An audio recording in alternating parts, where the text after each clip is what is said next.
L'enfer avait été fait, créé spécialement pour Satan. Alléluia. Mais comment l'enfer fait pour s'élargir? C'est parce que nous ne faisons pas attention. Nous vivons comme des insensés.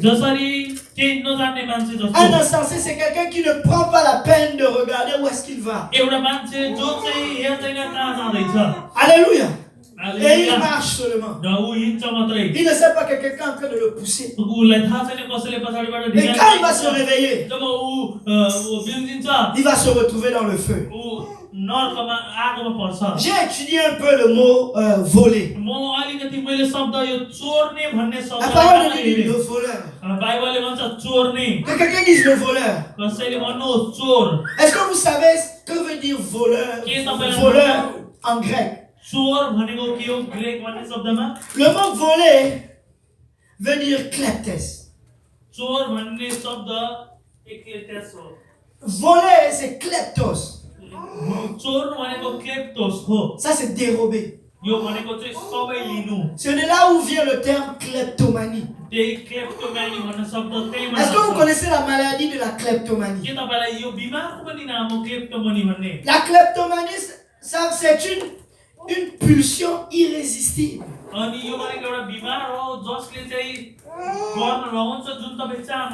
de s'approprier des objets sans aucun motif.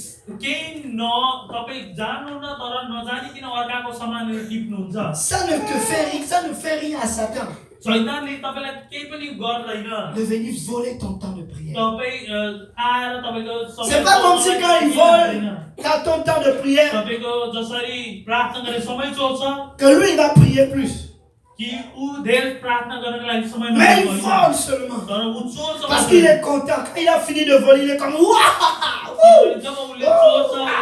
J'ai volé le temps de prière de quelqu'un. Merci Seigneur. Et il continue encore. Un kleptomane, il vole les objets. Et ça satisfait la pulsion qui est à l'intérieur de lui. C'est un obsédé.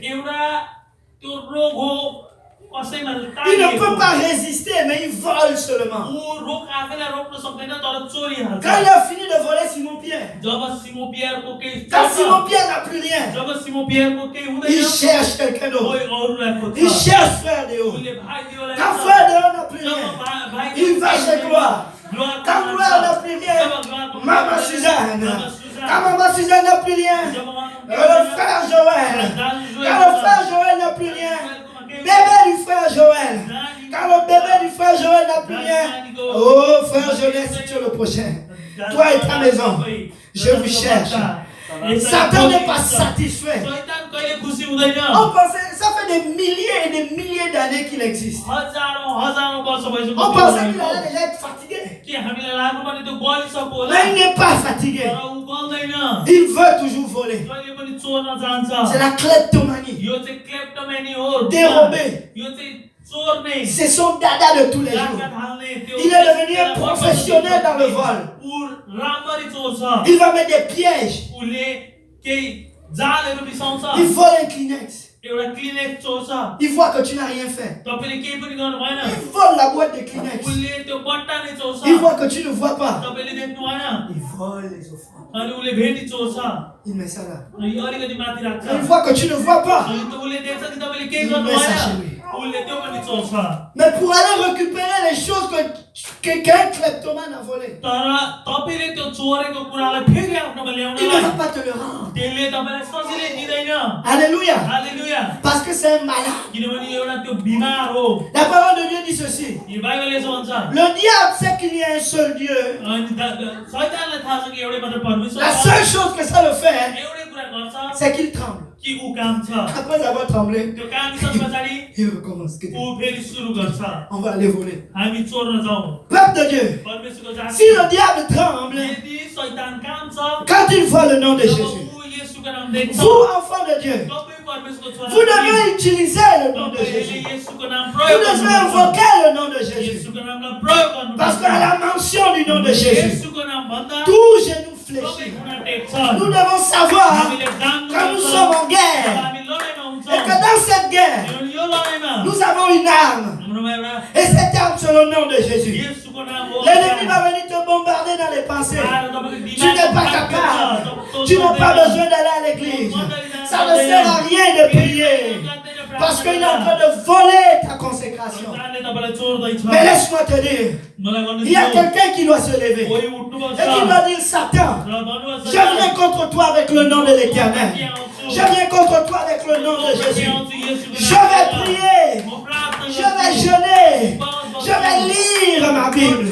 Parce que ça va me protéger. La parole de Dieu dit ceci. Le nom de l'Éternel est une tour forte. Le juste s'y réfugie. Et il est en sécurité.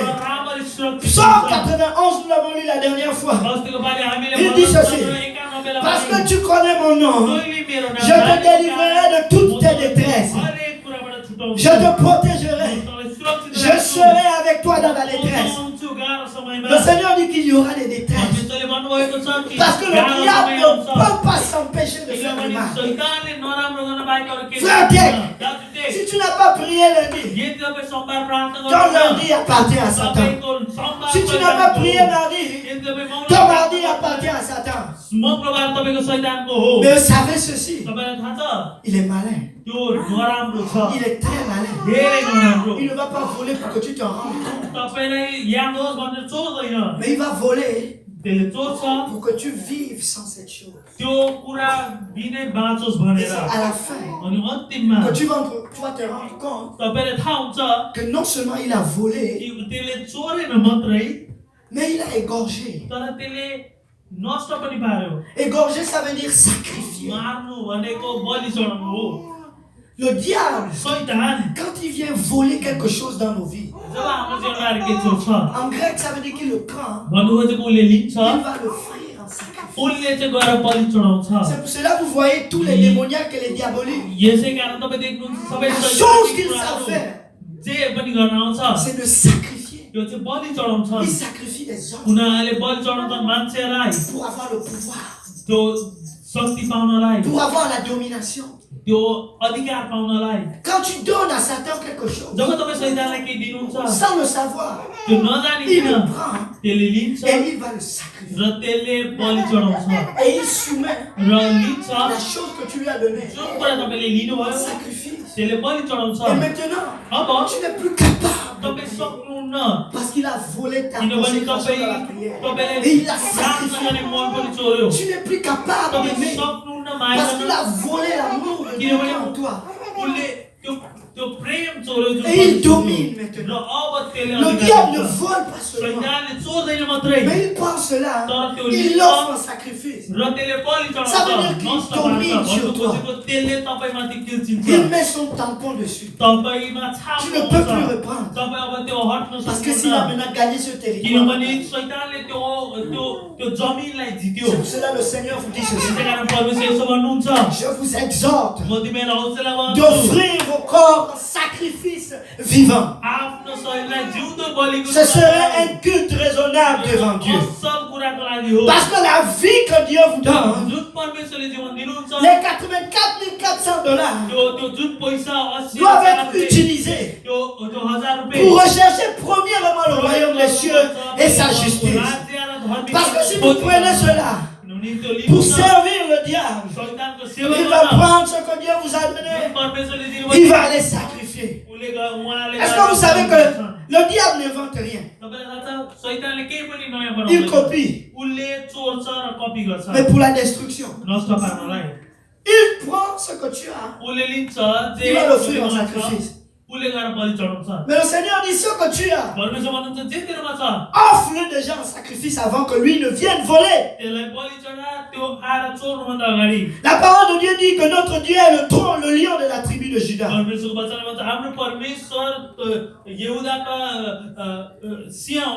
il est au milieu de son église. Mais le diable est comme un lion qui rôde autour de l'église. Il n'est pas là pour protéger, mais il est là pour rôder. Le Seigneur dit, nulle âme, nulle brebis ne peut sortir de ma main.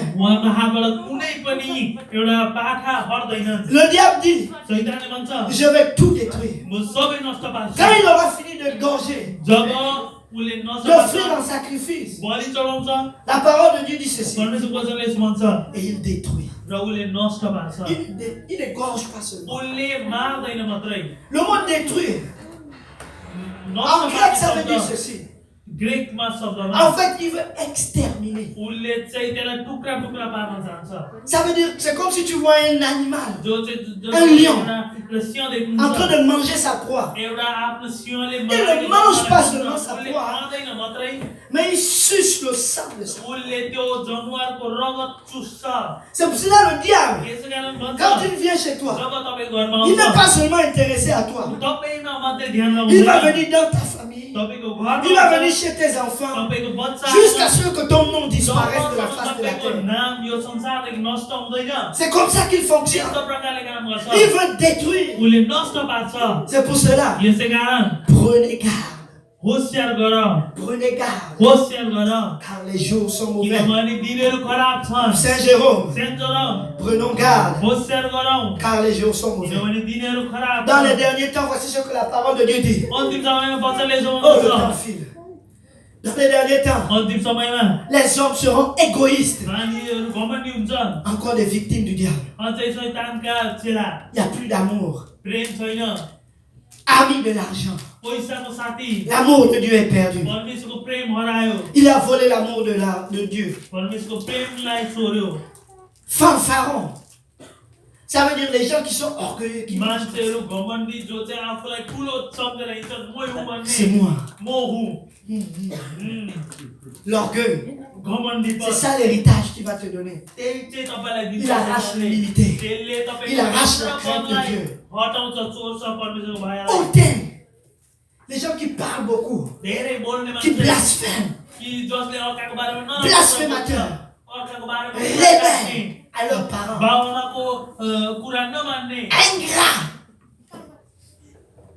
Ingrat.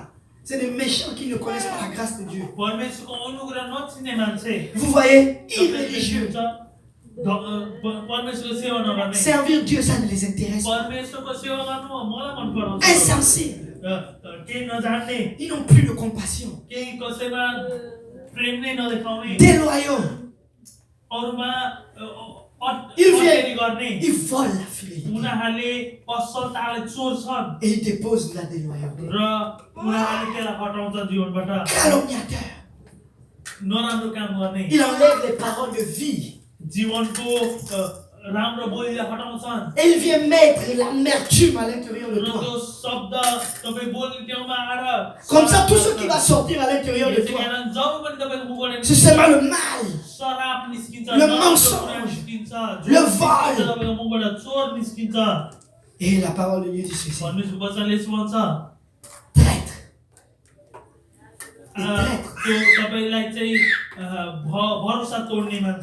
C'est ce qu'il veut faire dans nos vies. Il veut nous détruire. Il veut finir avec nous. Parce que c'est un méchant. Alléluia. C'est comme ça que le diable va fonctionner dans nos vies. La parole de Dieu dit ceci. Éloigne-toi de ces hommes-là. Amen. 1 Pierre 4 verset 1 dit ceci. Ainsi donc, Christ ayant souffert dans la chair, vous aussi, armez-vous de la même pensée. Car celui qui a souffert dans la chair a fini avec le péché, afin de vivre non plus selon les convoitises des hommes, mais selon la volonté de Dieu, pendant le temps qui lui reste à vivre dans la chair. Dieu nous a donné la vie. Combattons. Tenons ferme avec cette vie que nous avons reçue pour vivre selon la volonté de Dieu. La volonté de Dieu est que nul ne périsse, mais que tous parviennent à la repentance. Répentons-nous. Nous devons prier. Parce que le diable, il va venir avec les convoitises de la chair. L'amour du monde. Il va nous balancer ces choses. Et lorsque nous allons commencer à aimer ces choses, la méchanceté, la colère, la rébellion va être sur nous. Il dit au verset 3 que quelqu'un dit c'est assez. C'est assez en effet d'avoir dans le temps passé accompli la volonté de païens en marchant dans la dissolution, la convoitise, l'ivrognerie, les excès du manger et du boire, les idolâtries criminelles. Aussi trouve-t-il étrange que vous ne vous précipitiez plus avec eux dans le même débordement de débauche. Et ils vous calomnient. Ils rendront compte à celui qui est prêt à juger les vivants et les morts. Car l'évangile a été annoncé aux morts afin qu'après avoir été jugés comme les hommes quant à la chair, ils vivent selon Dieu quant à l'esprit. Juste pour récapituler ceci, nous avions passé du temps à vivre pour le monde. Nous avons donné une partie de notre vie à servir les convoitises de la chair, le travail, l'argent, l'amour des femmes, la drogue, l'alcool, toutes ces choses. Mais lorsque nous sommes baptisés au nom de Jésus-Christ de Nazareth, le sang de Jésus nous a purifiés. Le sang de Jésus nous a lavés. Mais maintenant que nous sommes lavés, nous ne devons plus retourner dans ces choses. Nous devons maintenant considérer que le temps que Dieu nous a donné, nous devons vivre pour lui. Nous devons venir dans sa maison. Nous devons prier. Nous devons prêcher l'évangile. Nous devons annoncer la bonne nouvelle. Parce que si nous ne faisons pas cela, le diable va venir nous récupérer. Alléluia. Il va venir nous ramener à cet endroit-là. Les temps sont mauvais. Quand il dit de prendre garde, ça veut dire que tu dois être comme un soldat, en garde à vous, prêt à l'action. Et vous savez, les soldats sont toujours prêts. Parce qu'à tout moment, l'ennemi peut attaquer. Il ne faut pas attendre que l'ennemi vienne et de commencer à chercher l'épée. Oh, qu'est-ce que je dois faire? Comment je dois faire? Non. Frère Déo, frère Père, tu dois prendre garde. Ça veut dire que tu dois être prêt mentalement. J'ai un ennemi. Je dois avoir la vérité pour ceinture. Je dois avoir le casque de la foi. Et la foi vient de ce que l'on entend. Et ce que l'on entend vient de la parole de Dieu. Je dois avoir le zèle de l'évangile sur mes pieds. Je dois avoir l'épée qui est la parole de Dieu. Comme ça, quand il va venir, je vais lui dire, il est écrit que tu adoreras l'Éternel ton Dieu seul. Le Seigneur Jésus, il a combattu Satan avec la parole. Et il va venir vous chercher dans les endroits de vos faiblesses. Il savait que Jésus avait faim. Et il est venu dire, parle aux anges. Ils vont transformer la pierre en pain. C'est comme ça qu'il va venir vous dire. Mais quelqu'un doit se lever et dire, il est écrit, l'homme ne vivra pas de pain seulement, mais de toute parole qui sort de la bouche de l'Éternel. Oh, peuple de Dieu, quand le pasteur dit, venez écouter les études bibliques, c'est pour vous préparer à ces choses. Quand il dit, venez prier le lundi, c'est pour vous préparer à ces choses. Parce que l'ennemi rôde. Et il cherche toujours ceux-là qui sont isolés. Quand il vient attaquer le troupeau, il cherche la brebis la plus faible. Et il s'approche. Quand vous ne veillez pas dans la prière, il s'approche. Est-ce que vous savez que le Seigneur dit de prier de cette manière? Ne nous induis pas en tentation. Alléluia. Si tu ne pries pas, le Seigneur va dire, vas-y. Je te relâche. Fais de lui ce que tu veux. Parce que Satan ne travaille que dans les fils de la rébellion. Les pasteurs que Dieu vous a donnés, ce sont les étoiles qui sont dans la main droite de Dieu. Et quand il dit à Jean dans le livre d'Apocalypse, parle à l'ange de l'Éphèse. Il dit parle au pasteur de l'église d'Éphèse. Dis-lui ce message. Pour que Dieu puisse vous parler. Il va parler à vos pasteurs. Si vous ne respectez pas l'homme que vous voyez, comment allez-vous respecter Dieu que vous ne voyez? La seule chose qui va subsister, c'est l'église. La seule chose que Satan ne peut pas avoir de victoire, c'est l'église. Les portes de l'enfer ne prévaudront point contre son église. Amen. C'est lui qui bâtira son église. Ce n'est pas un homme qui bâtit l'église, mais c'est Dieu qui bâtit son église. Et dans l'église, il y a des apôtres, il y a des docteurs de la loi, il y a des évangélistes, il y a des enseignants. Tout ceci, c'est pour l'édification du corps de Christ. En fait, c'est pour vous préparer afin que vous soyez utiles pour combattre cet ennemi. Parce qu'il veut détruire, il veut égorger. Si vous ne faites pas attention, il va venir après.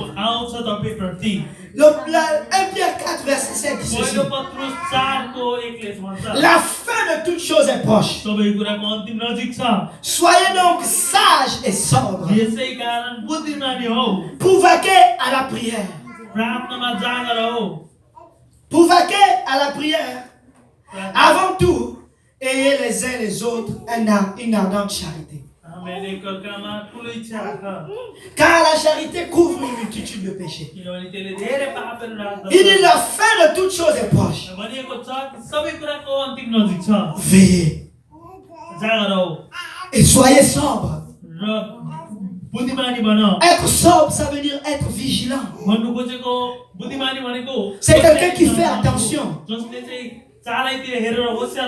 Mais laisse-moi te dire, si tu ne vaques pas à la prière, tu es déjà perdu. Satan t'a déjà gagné. Parce que tu es déjà hors de l'église.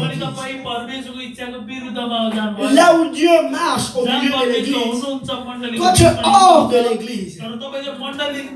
Qui va te protéger là-bas? Alléluia.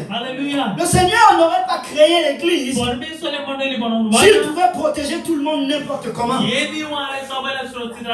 en effet, il dit là où 2 ou 3 sont unis à mon nom, je suis au milieu d'eux. L'unité. Il dit 1 chasse 1000, 2 chasse 10 000. C'est dans l'église qu'il y a la puissance. C'est dans l'unité qu'il y a la puissance. C'est dans la maison de Dieu, une maison de prière, que nous serions capables de faire face à cet ennemi qui va nous détruire. Parce que quand l'ennemi commence à venir dans l'église, il va rôder. Qui est ce rebelle qui n'écoute pas la parole de son pasteur? Ah, c'est lui. Je vais travailler sur lui. Je vais le détruire. Parce que quand on lui dit d'aller prier, il est son propre Dieu. Alléluia. L'église d'Éphèse était une grande église. Très puissante. Le Seigneur leur a dit ceci: répentez-vous. Retournez à votre premier amour. Retournez à cet endroit-là où Jésus-Christ est crié. Retournez à cet endroit-là où la prière est importante. Retournez à cet endroit-là où la maison de Dieu est importante. Retournez à cet endroit-là où le jeûne, la lecture de la parole de Dieu est une priorité. Mais laissez-moi vous donner le secret pour combattre l'ennemi. Prochaine slide. La parole de Dieu dit dans Daniel, au chapitre 2. Daniel prit la parole et dit, béni soit le nom de Dieu d'éternité en éternité. À lui appartient la sagesse et la force. La parole de Dieu a dit, soyez sages. C'est lui qui change les temps et les circonstances. Dans le temps de la détresse, si tu as Dieu dans ta vie, il est capable de changer ton mal en bien. Parce qu'il y aura des détresses. C'est lui qui renverse et qui établit les rois. Quand l'ennemi vient comme un fleuve, l'Esprit de l'Éternel va le chasser par mille chemins. C'est lui qui donne la sagesse. Qu'est-ce que l'apôtre Pierre a dit? Soyez sages. Soyez sobres. Mais si vous n'avez pas Dieu dans vos vies, vous ne serez pas capable d'avoir la sagesse. Vous ne seriez pas capable d'avoir la sobriété. Et c'est lui qui est la science et l'intelligence. Quand tu te lèves le matin, au lieu de décider de vivre ta propre vie comme d'habitude, tourne-toi vers les montagnes d'où te viendra le secours, car le secours nous vient de l'Éternel. Invoque le nom de ton rocher et il te protégera. Tu diras, Seigneur Jésus, je sais que c'est toi qui appartiens. Cette journée t'appartient. Je te donne cette journée. Protège-moi contre l'ennemi qui va venir. Garde-moi loin de la détresse. Protège-moi de l'angoisse. Hey, David cria à Dieu éternel, c'est toi qui es mon secours. Ça, David le dit dans le psaume 31, verset 14. Éternel, mais en toi je me confie. Oh éternel, je dis tu es mon Dieu. Que quelqu'un dise tu es mon Dieu. Tu es mon Dieu. Mes destinées sont dans tes mains. Ta vie est dans la main de Dieu. Si tu reconnais Dieu dans tous tes sentiers, il va te diriger. C'est lui qui montre la voie aux pécheurs. Peuple Saint-Jérôme, nous devons marcher avec Jésus. Nous devons prier, peuple Saint-Jérôme. La prière n'est pas une option. La prière est nécessaire. C'est dans la prière que l'Esprit nous enseigne toutes choses. C'est dans la prière que l'Esprit qui sonde l'âme, le cœur et toutes choses, qui va te dire, frère Jonas, pas ici, mais là-bas. Comment vous allez savoir si quelqu'un vient te proposer quelque chose qui n'est pas bon? Comme Josué avec les Gabaonites.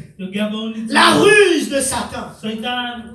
Il n'a pas invoqué l'Éternel. Et maintenant il est lié dans une alliance qu'il ne savait même pas. Quelqu'un va dire, Seigneur, poursuivrai-je? Est-ce que je vais le suivre? Est-ce que je vais aller avec lui?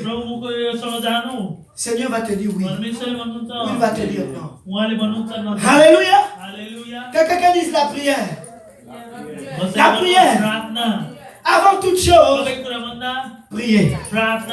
C'est comme ça que vous allez dire. Luc verset 3, Luc chapitre 3 encore. Au verset 20, chapitre 21. Il dit ceci. Prenez garde à vous-même, de crainte que vos cœurs s'appesantissent par les excès du manger et du boire, par le souci de la vie, et que ce jour ne vienne sur vous à l'improviste. Laissez-moi vous dire, il y avait des sages, des vierges folles et des vierges sages.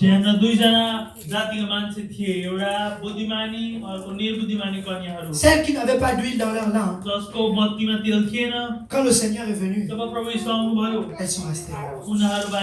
Mais celles qui avaient de l'huile dans leur lampe étaient sauvées. Alléluia. Alléluia. La prière. Dis à ton voisin la prière. Nous sommes dans les derniers temps.